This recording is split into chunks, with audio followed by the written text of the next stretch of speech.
श्रीमद् भगवत गीता के प्रथम अध्याय का महात्म्य। श्री पार्वती जी ने कहा, भगवान आप सब तत्वों के ज्ञाता हैं। आपकी कृपा से मुझे श्री विष्णु संबंधी नाना प्रकार के धर्म सुनने को मिले हैं, जो समस्त लोकों का उद्धार करने वाले हैं। देवेश, अब मैं श्री गीता जी का महात्म्य सुनना चाहती हूँ, जिसका श्रवण करने से श्री हरि में भक्ति बढ़ती है।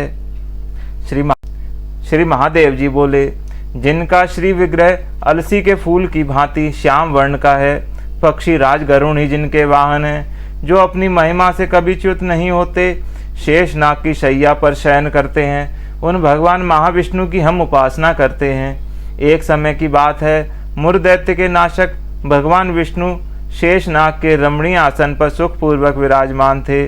उस समय समस्त लोगों को आनंद देने वाली भगवती लक्ष्मी ने आदरपूर्वक प्रश्न किया। श्री लक्ष्मी जी ने पूछा, भगवान आप संपूर्ण जगत का पालन करते हुए भी अपने ऐश्वर्य के प्रति उदासीन से होकर जो इस क्षीर सागर में नींद ले रहे हैं, इसका क्या कारण है? श्री भगवान बोले, हे सुमुखी, मैं नींद नहीं लेता हूँ, अपितु तत्व का अनुसरण करने वाली अंतर्दृष्टि के द्वारा अपने ही महेश्वर तेज का साक्षात्कार कर रहा हूँ।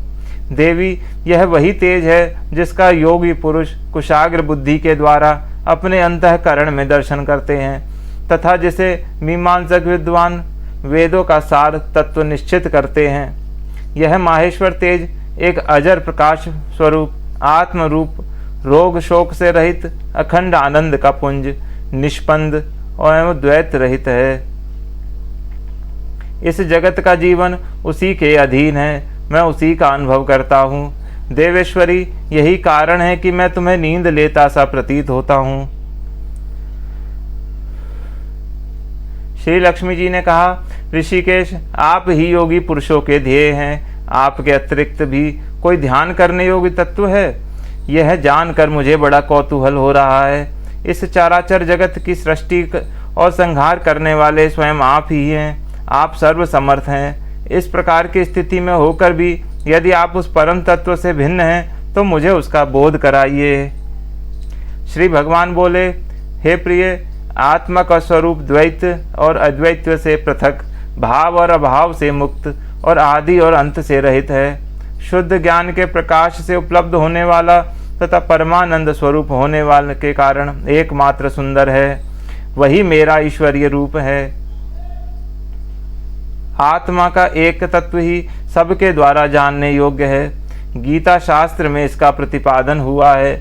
अमित तेजस्वी भगवान विष्णु के ये वचन सुनकर लक्ष्मी देवी ने शंका उपस्थित करते हुए कहा, भगवान, यदि आपका स्वरूप स्वयं परमानंदमय और मन वाणी की पहुँच के बाहर है, तो गीता कैसे उसका बोध कराती है? मेरे इस संदेह का आप निवारण कीजिए।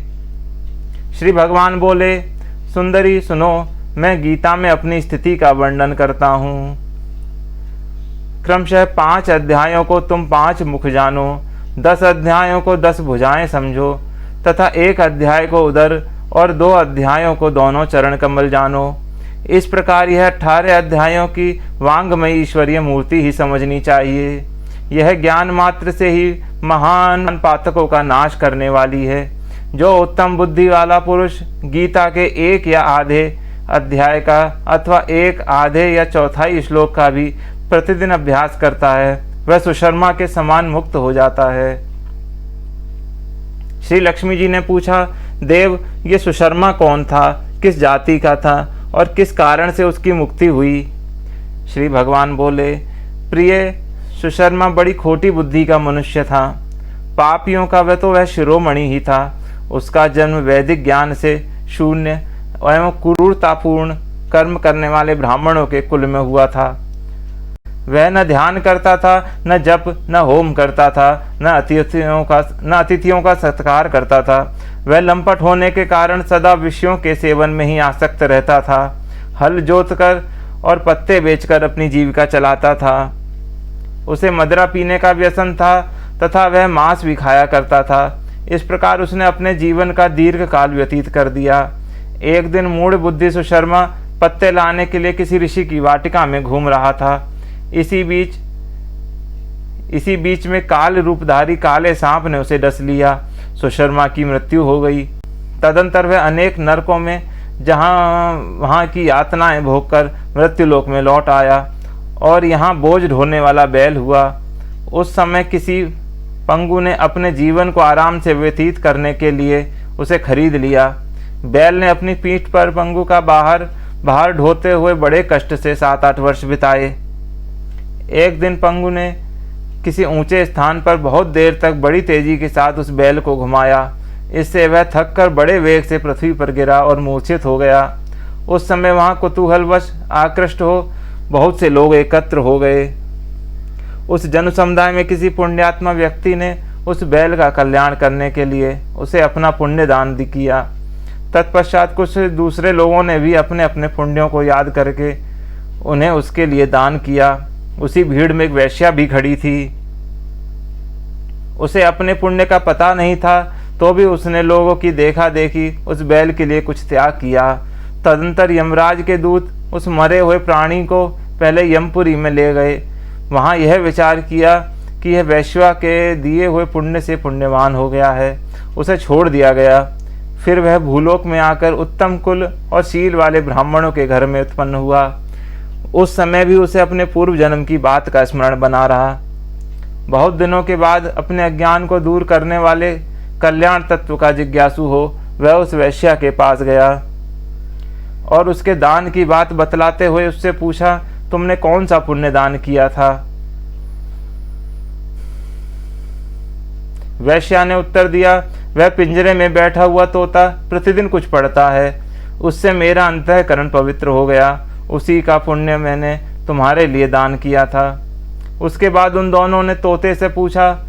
तब वह तोते ने अपने पूर्व जन्म का स्मरण करके प्राचीन इतिहास कहना प्रारंभ किया। शुक बोला, पूर्व जन्म में मैं विद्वान होकर भी विद्वता के अभिमान से मोहित रहता था। मेरा राग द्वेष इतना बढ़ गया था कि मैं गुणवान विद्वानों के प्रति भी ईर्ष्या भाव रखने लगा। फिर समयानुसार मेरी मृत्यु हो गई और मैं अनेक घृणित लोकों में भटकता फिरा। इसके बाद इस लोक में आया। सद्गुरु की अत्यंत निंदा के कारण तोते के कुल में मेरा जन्म हुआ। पापी होने के कारण छोटी अवस्था में ही मेरे माता पिता से वियोग हो गया। एक दिन मैं ग्रीष्म ऋतु में तपे हुए मार्ग पर पड़ा था। वहां से कुछ श्रेष्ठ मुनि मुझे उठा लाए और महात्माओं के आश्रम के भीतर एक पिंजरे में उन्होंने मुझे डाल दिया। वहीं मुझे पढ़ाया गया। ऋषियों के बालक बड़े आदर के साथ गीता के प्रथम अध्याय की आवृत्ति करते थे। ऋषियों के बालक बड़े आदर के साथ श्री गीता जी के प्रथम अध्याय की आवृत्ति करते थे। उन्हीं से सुनकर मैं भी बारंबार पाठ करने लगा। इसी बीच में एक चोरी करने वाले बहेलिये ने मुझे वहां से चुरा लिया। तत्पश्चात इस देवी ने मुझे खरीद लिया। यही मेरा वृतांत है, जिसे मैंने आप लोगों से बता दिया। पूर्व काल में मैंने इस प्रथम अध्याय का अभ्यास किया था, जिसे मैंने अपने पापों को दूर किया है। फिर उसी से इस वैश्या का भी अंतःकरण शुद्ध हुआ और उसी के पुण्य से हे द्विज से सुशर्मा भी पाप मुक्त हुए हैं। इस प्रकार परस्पर वार्तालाप और गीता के प्रथम अध्याय के महात्म्य की प्रशंसा करके वे तीनों निरंतर अपने अपने घर गीता का अभ्यास करने लगे। फिर ज्ञान प्राप्त करके वे मुक्त हो गए। इसलिए जो गीता के प्रथम अध्याय को पढ़ता, सुनता तथा अभ्यास करता है, उसे इस भवसागर को पार करने में कोई कठिनाई नहीं होती। ओम नमो भगवते वासुदेवाय नमः।